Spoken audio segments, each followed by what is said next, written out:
Okay, let's unpack this.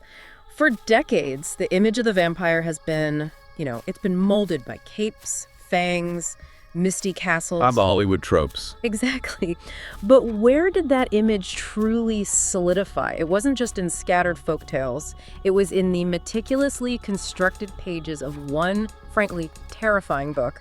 We're talking about the source material. Precisely.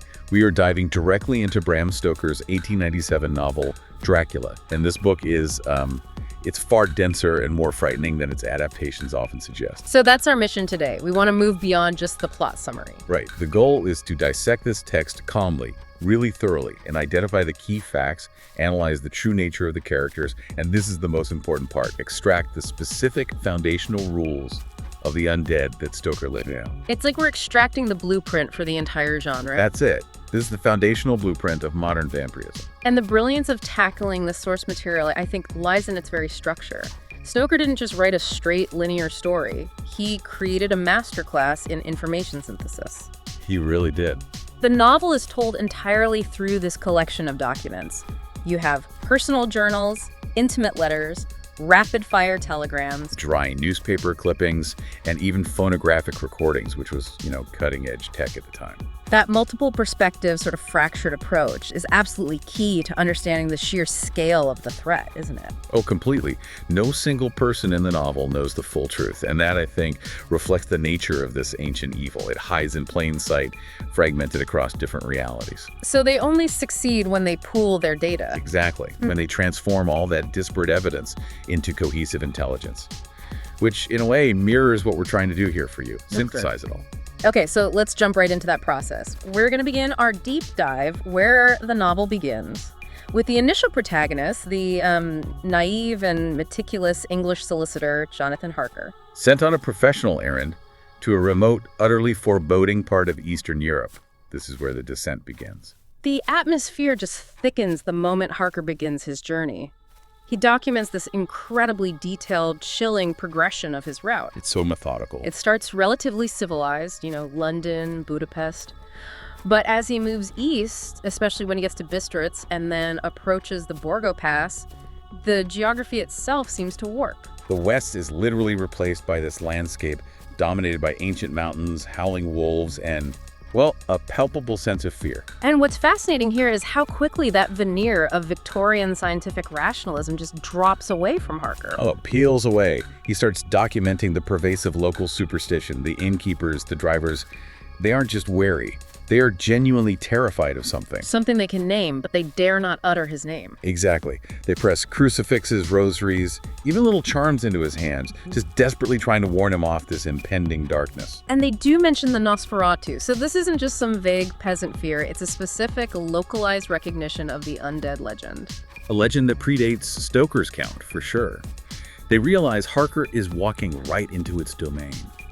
And the collective resistance to even speak the name Dracula is so palpable in his early journal entries. It shows this is an established, long-term terror in the region. The transition itself is deeply symbolic. Harker is crossing a border of time, really. He's moving from the age of steam and industry into a domain governed by medieval dread. He even describes those blue flames flickering in the snow. Right, which the locals believe signal hidden treasure buried on the eve of St. George's Day when all evil things have full sway. Just reinforces that he's leaving the known map completely behind. And then he arrives. He finally gets to the castle, and we get our first crucial, meticulously observed details about the Count himself. And Harker, being a solicitor, is a fantastic record keeper.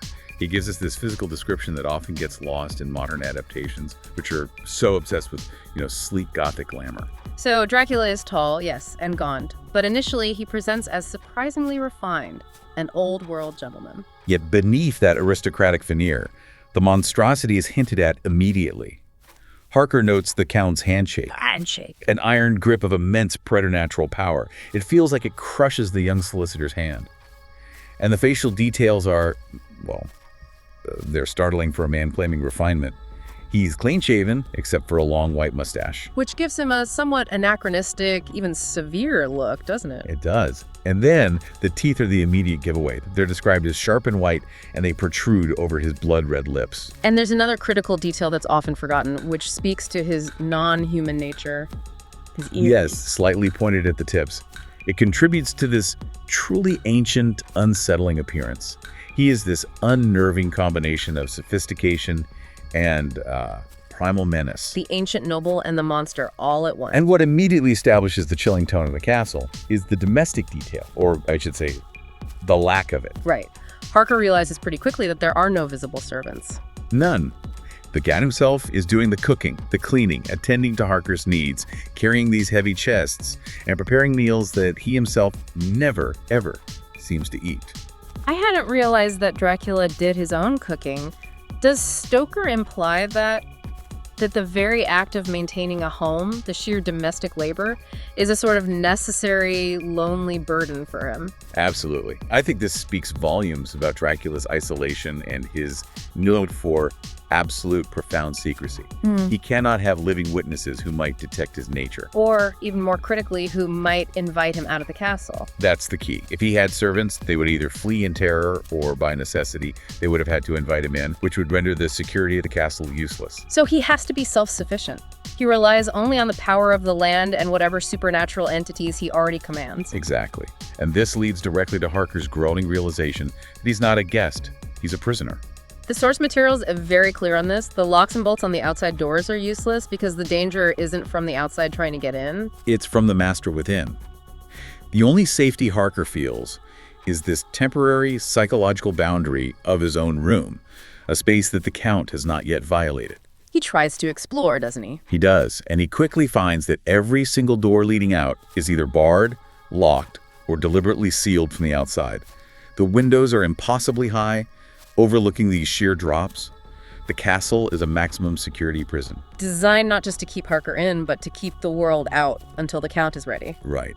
And then we get to the moment where it gets really interesting. The moment Harker observes something that utterly defies natural law. Something that shatters his English rationality forever. He sees the Count leave the castle in the dead of night, scaling the stone walls. It's one of the most terrifying, visceral images in the entire book, I think. I agree. Harker describes seeing the Count clad entirely in his dark clothes, crawling down the sheer, vertical face of the massive castle wall. Head first. Head first, like some giant, monstrous, unholy lizard. The description is so precise.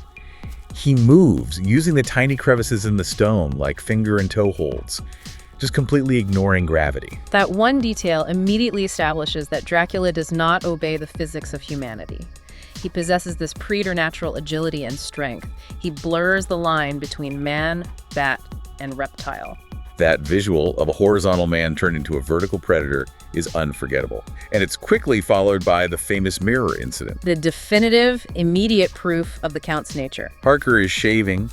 The Count enters the room silently behind him.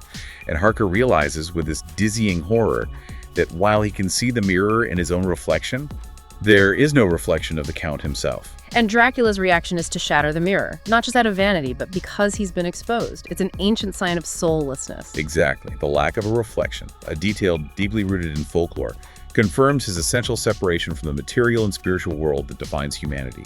It's as if visible light itself rejects him. That terrifying knowledge is then cemented when Harker encounters the three. Well, the three beautiful yet terrifying vampire women.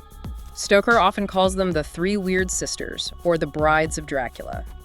They are a crucial component in understanding the hierarchy of evil in that castle. And this is a crucial moment for Harker's psychological breakdown. He is nearly hypnotized by their raw physical beauty and the promise of their attack. They represent a kind of raw, unrestrained, predatory desire and chaos, which is different from the calculated menace of the Count.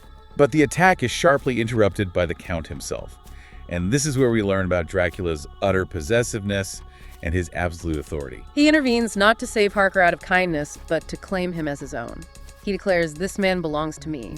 He's his property for the moment. It just highlights the Count's complete power over the brides and the sort of transactional nature of their shared existence. And he throws them essentially a child in a bag to sate their bloodlust in Harker's place, which is another shocking glimpse into the Count's cold, calculating nature. He controls the violence. He rations the suffering to achieve his own strategic goals. In this case, making sure Harker can finalize the property deals he needs to get a foothold in England. And Harker's final observations of the Count, before his own perilous escape, concern the Count's visible physical transformation. the clear manifestation of his feeding and regeneration. Right. As the weeks pass and Dracula prepares to leave for England, Harker observes him seemingly shedding years. He gains vitality, his demeanor sharpens, and his white mustache even appears darker, less faded. This is the direct evidence that the Count regenerates. He gains physical youth and strength through the systematic consumption of life force. He's not just subsisting, he's actively replenishing his ancient reservoir of life for the long journey ahead. So by the time Harker makes his desperate escape from the castle, leaping from the wall and finding refuge in a monastery, the rules of Dracula's domain are chillingly clear. He's an immensely powerful ancient being who owns everything and everyone around him, and conventional defense is utterly useless against him. He has what he needs from Harker. He's ready to move his invasion forward. And then the narrative shifts dramatically. It's almost jarring, moving from the isolated Gothic horror of Transylvania to the bustling, seemingly safe Victorian world of England. That structural pivot is so essential. It shows the insidious, adaptable spread of the evil.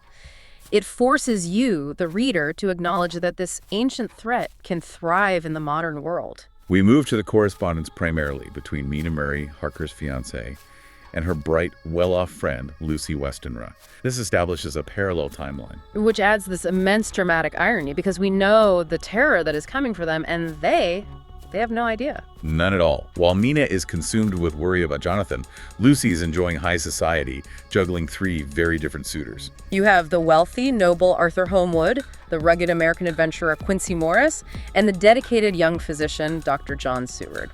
And it's Dr. Seward's proximity to a certain extraordinary patient that provides a fascinating early link to the coming evil. This is where we take a deep dive into the asylum environment next to Lucy's home. Dr. Seward maintains these meticulous records of his patients, particularly his most extraordinary case, R.M. Renfield. The zoophagous maniac. This is such a crucial area for analysis. Renfield's mania is so specific. He is obsessed with absorbing life. He starts small, catching and eating flies. Then he moves to spiders to eat the flies, and eventually birds to eat the spiders. He's attempting to increase his own vitality and lifespan by consuming the lives of smaller creatures. It's a grotesque, microcosmic echo of Dracula's own mechanism. It is. Renfield is fascinating because Stoker is blending what was then nascent psychological pathology. Dr. Seward is a modern medical man, after all, with these ancient vampiric concepts. His zoophagy is like a twisted, rationalized version of blood consumption. He's trying to absorb the quantum of life itself. Exactly. And what's crucial is that Renfield's behavior, his increasing agitation, and his eventual shift to worshiping a mysterious, powerful master seem psychically linked to Dracula's proximity. So he's like a highly sensitive psychic barometer. Precisely.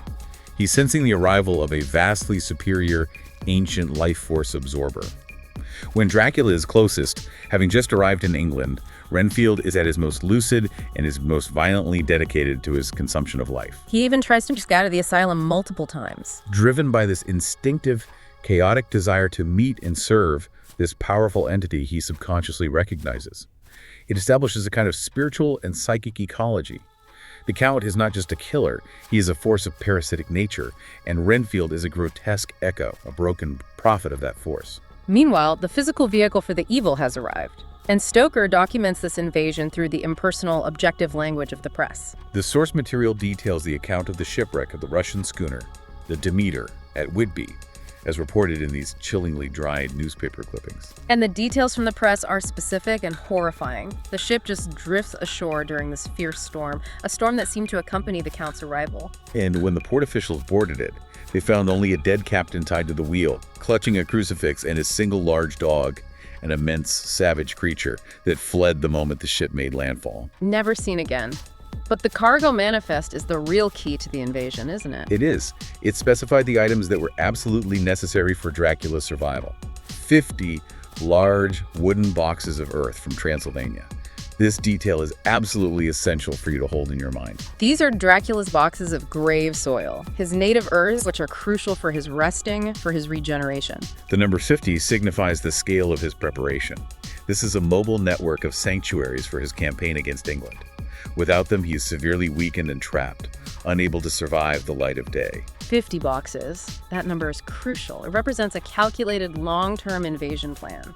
The The fact that the ship arrived and its deadly cargo was dispersed into England is the silent invasion. Documented by the local press, who have no idea they're describing the start of a supernatural plague. And immediately following the arrival of this cargo, Lucy Westenra begins her strange decline. Her journal entries and Mina's letters document this sequence of unsettling events that escalate from simple sleepwalking to grave illness. She suffers from chronic sleepwalking, which makes her vulnerable, a debilitating weakness, often leading to fainting fits, and then the 2 tiny, painless puncture marks on her throat.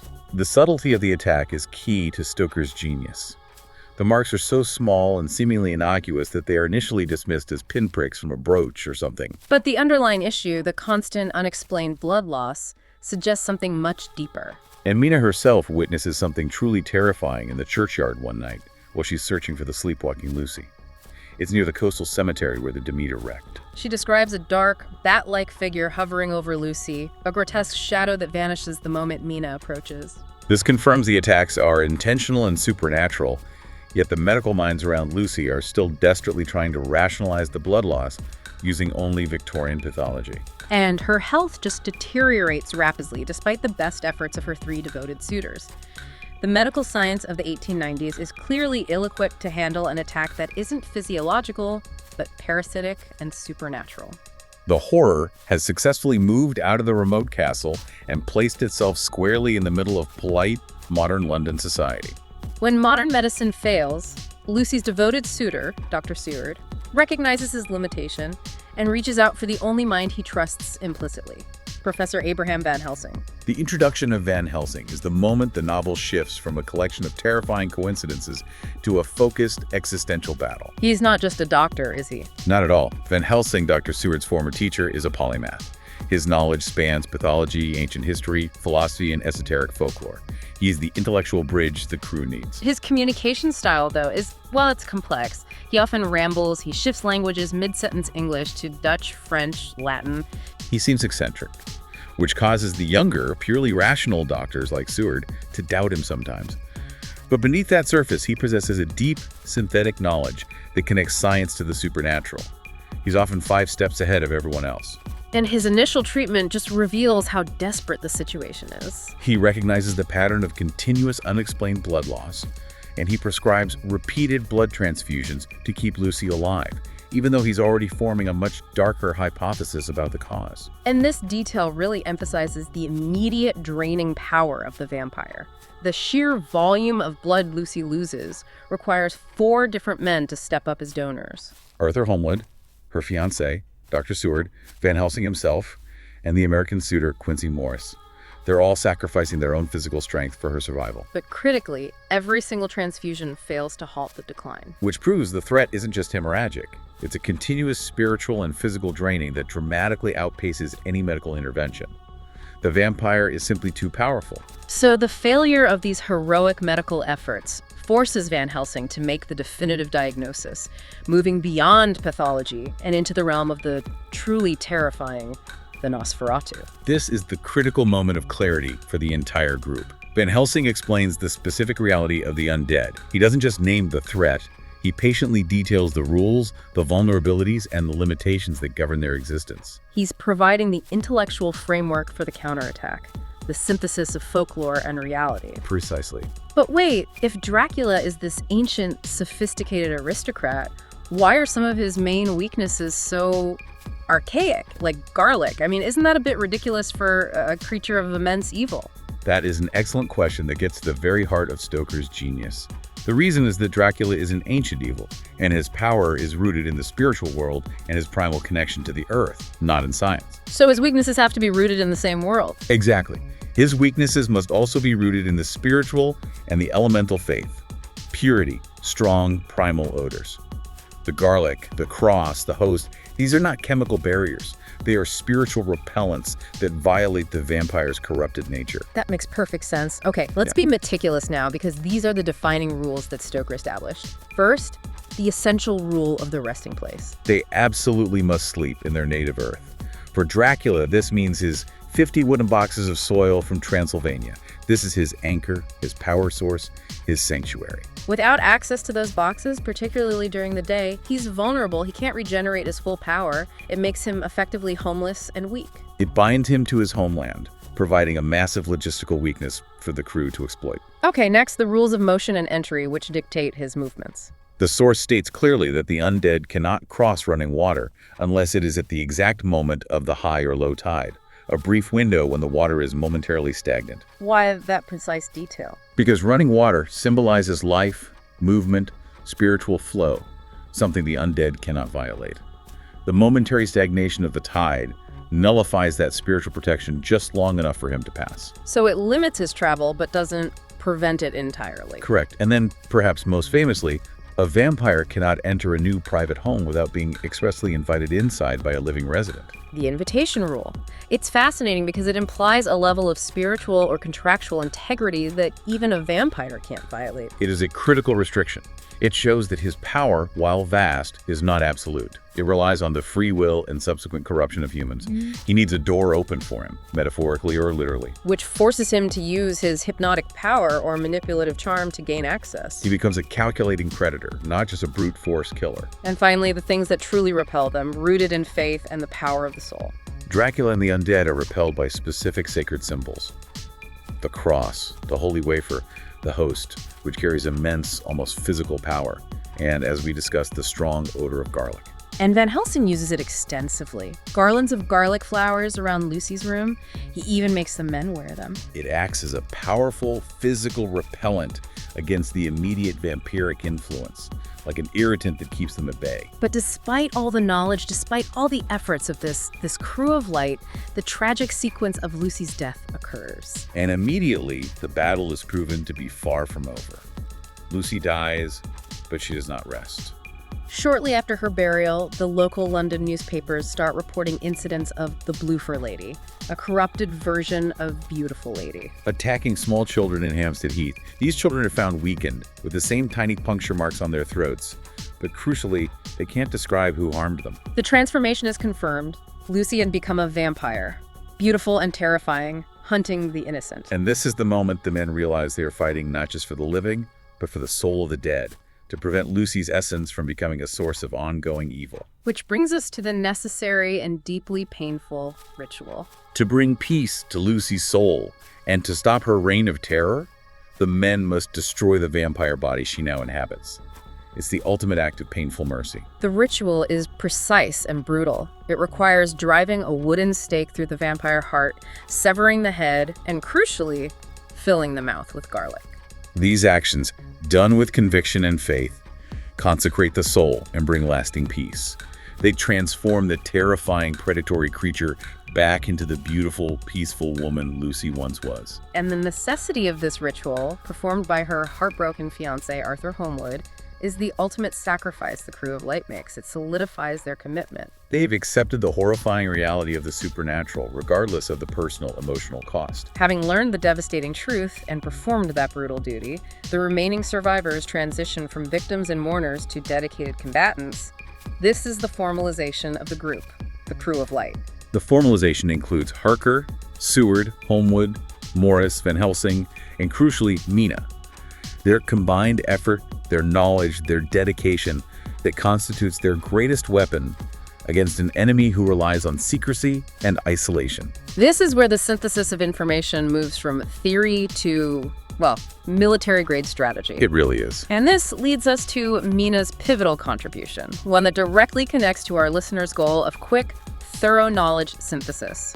Mina takes charge of the immense information overload. She recognizes that all the individual journals, the letters, the telegrams, the phonographic recordings, they're just fragmented pieces of a vast, terrifying puzzle. So, as a highly organized Victorian woman, she undertakes the arduous task of compiling and organizing all these disparate sources into one cohesive, chronological master narrative. And by doing this, she allows the group to see patterns that were previously invisible.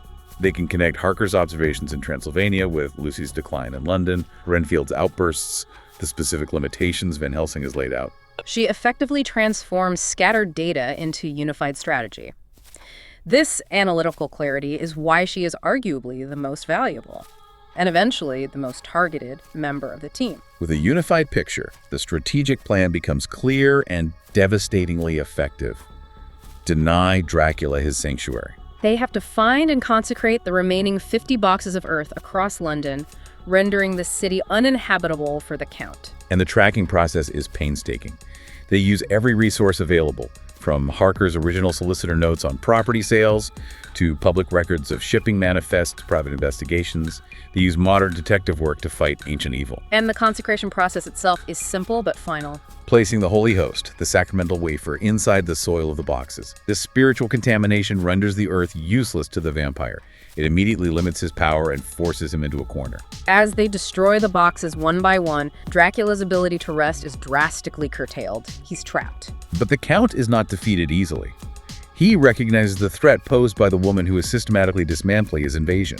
Which raises an important question. What happens when Dracula recognizes Mina's threat as the synthesizer of the group? Dracula realizes that the greatest danger to him is their collective intelligence, and Mina is the nexus of that intelligence. So, in a terrifying, deeply personal violation, he assaults Mina in her room. He forces her into an act of unholy communion. The scene is horrific. He wounds his own chest with a knife, and with powerful, hypnotic compulsion, he forces her to drink his blood. This act is both physical contamination and deeply symbolic. He is effectively baptizing her into the undead lineage, Cursing her, making her spiritually beholden to him. and the consequence is immediate and powerful. The creation of a profound, painful psychic link between them. Mina is contaminated. She's cursed. And she starts exhibiting signs of vampiric taint. The physical aversion to the Holy Host when Van Helsing tries to touch her forehead with it. It's a deeply humiliating and frightening moment for her. The implications are immense. If they fail, Mina is doomed to become the next vampire, the next blue fur lady, upon her death. But Van Helsing, ever the brilliant tactician, sees this profound violation not just as a catastrophe, but as an opportunity. A fatal mistake on Dracula's part. They have to weaponize the taint. Right. Van Helsing realizes that the psychic link means Mina can perceive Dracula's thoughts and location, particularly when the Count is weakest. So he uses hypnosis on Mina specifically at dawn, the precise time when Dracula must be near his box and his mental guard is lowered as he sleeps and regenerates. Through these specific hypnotic sessions, Mina becomes an unwilling, cursed GPS tracker. And the information is highly specific. They learn the Count's next plan. Realizing London is no longer safe, he plans to flee back to his castle via a sea passage, shipping his final remaining box to the Black Sea. To the ports of Varna or Galatz. The battle for London is lost for Dracula, but the strategy for the final hunt is now laid bare. They have tracked him, they know his escape route, because they have access to his deepest mental processes. The pursuit of race across Europe is about to begin. The final segment of the novel, it's just this high-stakes, logistical race back to Transylvania. The group understands that speed and strategy are everything. They have to intercept that final box. Before it reaches the impregnable safety of Castle Dracula, where the rules of invitation and entry would once again protect him, absolutely. So the Crew of Light splits up to maximize their chances, using the best of modern technology. Van Helsing and Mina travel by land, using the fastest rail routes. Continuing to exploit the psychic bond for crucial, real-time tracking intelligence, even across continents. While the others, Harker, Seward, Homewood, and Morris, take the more direct sea route, hoping to intercept the ship carrying the final box. They're betting on the speed of modern steam power and telegram communication to corner their foe. But Dracula, ancient and cunning, anticipated their sea pursuit. He is a master strategist. He recognizes the limitations of relying on large, traceable ships. And the source material reveals he switched tactics quickly once he reached the coast, using misdirection and deceit. Instead of a rapid sea voyage, he chose to move the final box via the slow, winding path of river transport up the Danube. Relying on the local Tsiganis, the Romani people who are ancient allies, often connected to the nomadic, dark fringes of Europe. He knew their traditional, private, difficult-to-track routes would allow him to evade customs and the men tracking the ship. So his choice trading the speed of the modern world for the secrecy of ancient alliances proves his brilliance. It does. It means the crew chasing the ship is diverted and delayed, while Van Helsing and Mina, relying on the psychic link and traveling overland, become the key interceptors. It forces the convergence. And the chase becomes this dramatic convergence, all forces aiming for one place. the Borgo Pass. The physical journey through the wild, desolate, snow-covered landscape of Transylvania mirrors Harker's original arrival. It brings the whole narrative full circle. Back to the geographical source of the evil. The climax occurs in the snow-covered mountains, right near the castle walls. The crew, having used every scrap of their synthesized knowledge, converges on the wagon carrying Dracula's last box, just as the sun is setting. Timing is critical. The setting sun marks the transition to the vampire's time of power. They have mere seconds to act. And the final confrontation is brutal and swift. The Romani men guarding the wagon try to fight them off, defending the Count's property. But the unified purpose and sheer force of will of the crew of Light gives them this superior, desperate force. And during the struggle, Quincy Morris, the rugged American whose pragmatic strength has been invaluable, is fatally wounded while protecting Jonathan Harker. The tragic sacrifice required for the victory, paying the final blood cost for their collective success. The decisive action takes place immediately as the sun dips below the horizon. They can't wait for night to fall. Harker and Arthur Holmwood, using their hunting knives, strike the Count simultaneously. And that combined action is key. It reinforces the necessity of their collective effort. Harker aims for the throat, severing the source of his feeding, while Holmwood drives his knife into the heart. And the descriptions are so precise, instantaneous. The moment the knives find their mark, Dracula's body is instantly and utterly transformed. It crumbles into a pile of dust and ashes right before their eyes.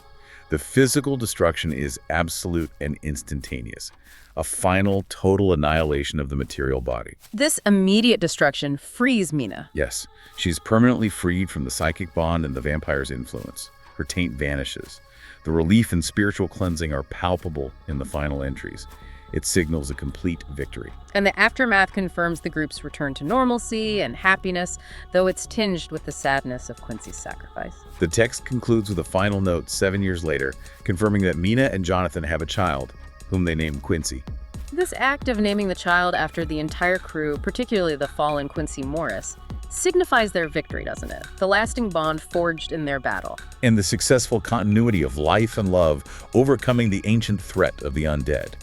So if we connect this to the bigger picture, the novel demonstrates something really powerful about knowledge gathering and collective action. Absolutely. The victory wasn't won through a single silver bullet or individual heroism.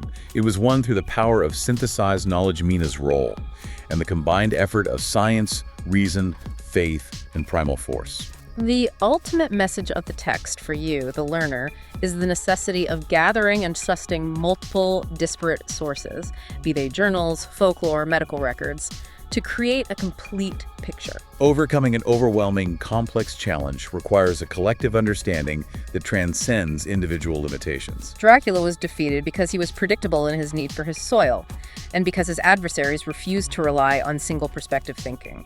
They created a unified, adaptable strategy against a very sophisticated foe. The source material clearly states that Dracula turns to dusk, utterly destroyed, and Mina is freed.